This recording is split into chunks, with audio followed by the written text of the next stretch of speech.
নমস্কার, একালের রান্নাঘরে সকলকে স্বাগত জানাই। আজকে আমি ভীষণই সুস্বাদু বাদাম মিল্কশেকের রেসিপি নিয়ে চলে এসেছি। এই প্রচণ্ড গরমে ঠান্ডা ঠান্ডা বাদাম মিল্কশেক ছোট বড় সকলেই ভীষণ পছন্দ করবে।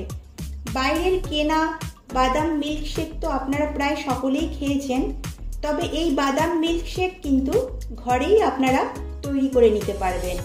তাহলে আর দেরি না করে রেসিপিটি শুরু করা যাক। রেসিপিটি ভালো লাগলে লাইক, শেয়ার ও কমেন্ট করবেন আর আমার চ্যানেলটিকে সাবস্ক্রাইব করবেন।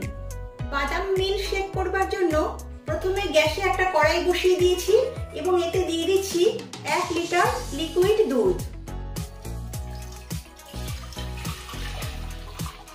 এবারে এই দুধ ফুটে ওঠার জন্য অপেক্ষা করছি। এখন নিয়ে নিয়েছি 20-22টা কাঠবাদাম।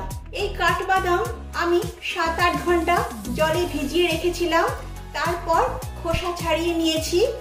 এবারে এই কাঠবাদামগুলোকে আমি মিক্সিতে পেস্ট করে নেব। একটা মিক্সিং জার নিয়ে নিয়েছি, তারপর এতে আমি বাদামগুলো নিয়ে নিচ্ছি আর এতে দিয়ে দিচ্ছি সামান্য লিকুইড দুধ। এবারে এই বাদামগুলোকে ভালোভাবে পেস্ট করে নেব। বাদামগুলোকে পেস্ট করে নিয়েছি। দেখুন, এইরকম ভাবে বাদামগুলোকে পেস্ট করে নিতে হবে। এদিকে দেখুন দুধ ফুটে উঠেছে। এবারে এই দুধ আমি কিছুক্ষণ ফুটিয়ে নিচ্ছি। দুধ কিছুক্ষণ ফুটিয়ে নিয়েছি। এবারে এতে অ্যাড করছি সামান্য কেশর। কেশর দিলে এর গন্ধ আর রং দুটোই খুব ভালো আসে। তারপর ভালোভাবে মিশিয়ে নিচ্ছি। এখন অ্যাড করছি চিনি। আমি এখানে হাফ কাপ চিনি অ্যাড করছি। আপনারা যে যেমন মিষ্টি পছন্দ করেন সেটা বুঝে চিনি অ্যাড করবেন। এবারে ভালো করে নেড়ে চেড়ে মিশিয়ে নিচ্ছি। এবারে একটা পাত্রে নিয়ে নিচ্ছি 1 চামচ কাস্টার্ড পাউডার। এবারে এতে দিয়ে দিচ্ছি সামান্য ঠান্ডা দুধ। তারপর ভালোভাবে গুলে নিতে হবে। দুধের সঙ্গে কাস্টার্ড পাউডার ভালো করে গুলিয়ে নিলাম। আর এতে কিন্তু ঠান্ডা দুধ ব্যবহার করতে হবে।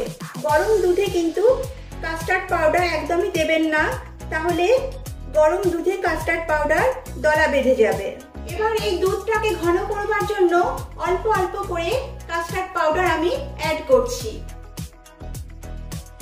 অল্প অল্প দিতে হবে আর দুধটাকে নেড়ে চেড়ে যেতে হবে।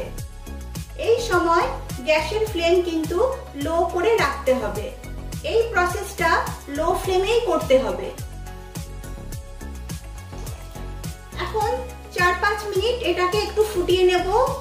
কাস্টার্ড পাউডার দিয়ে বেশ কিছুক্ষণ ফুটিয়ে নিয়েছি। এবারে অ্যাড করছি পেস্ট করা বাদাম।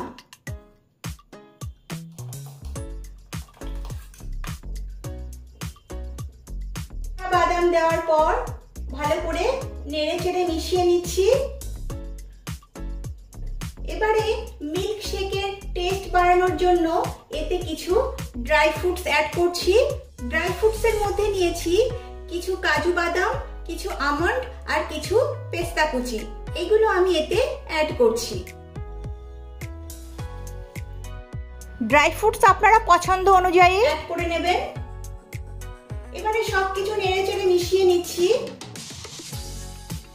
এবারে গ্যাসের ফ্লেম লো টু মিডিয়াম করে আমি 3-4 মিনিট ভালোভাবে ফুটিয়ে নেব। এবারে সব শেষে দিচ্ছি সুন্দর ফ্লেভারের জন্য হাফ চামচ এলাচ গুঁড়ো। এলাচ গুঁড়ো দিলে এই মিল্কশেক থেকে খুব সুন্দর একটা স্মেল আসে। এলাচ গুঁড়ো ভালো করে মিশিয়ে নিচ্ছি। দেখুন মিশ্রণটা বেশ ঘন হয়ে গেছে। বাদাম মিল্কশেক করার জন্য এই মিশ্রণ একেবারে রেডি হয়ে গেছে। আর বন্ধুরা, মিশ্রণটা কিন্তু এইরকম ঘনত্বের করতে হবে, খুব পাতলাও করা যাবে না, আবার খুব গাঢ়ও করা যাবে না। এবারে গ্যাসের ফ্লেম অফ করে দিচ্ছি। এবারে এই দুধের মিশ্রণ আমি একটা পাত্রে নামিয়ে নিচ্ছি।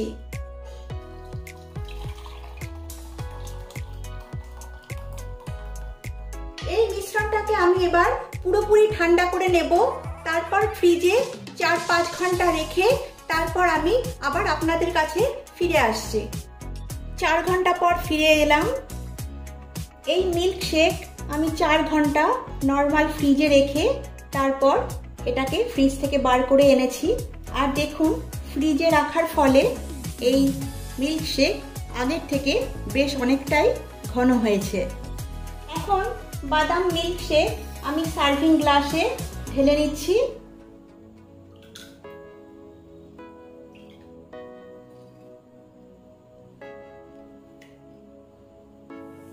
দেখতে ভালো লাগার জন্য এর ওপরে সামান্য কেশর ছড়িয়ে দিচ্ছি, কিছু ড্রাই ফ্রুটস ছড়িয়ে দিচ্ছি। এটা সম্পূর্ণ অপশনাল, এটা শুধু জাস্ট দেখতে ভালো লাগার জন্য আমি এই ড্রাই ফ্রুটসগুলো সাজিয়ে দিচ্ছি। কিছু পেস্তা কুচি দিচ্ছি। আপনারা এই রেসিপিটি ঘরে ট্রাই করুন। আশা করি ছোট বড় সকলেরই ভীষণ ভালো লাগবে। ভালো লাগলে লাইক ও শেয়ার করবেন, আর প্লিজ আমার চ্যানেলটিকে সাবস্ক্রাইব করবেন। আজ তাহলে এই পর্যন্তই, আবার ফিরে আসবো অন্য কোনো রেসিপি নিয়ে। সকলে সুস্থ থাকবেন, ভালো থাকবেন। নমস্কার।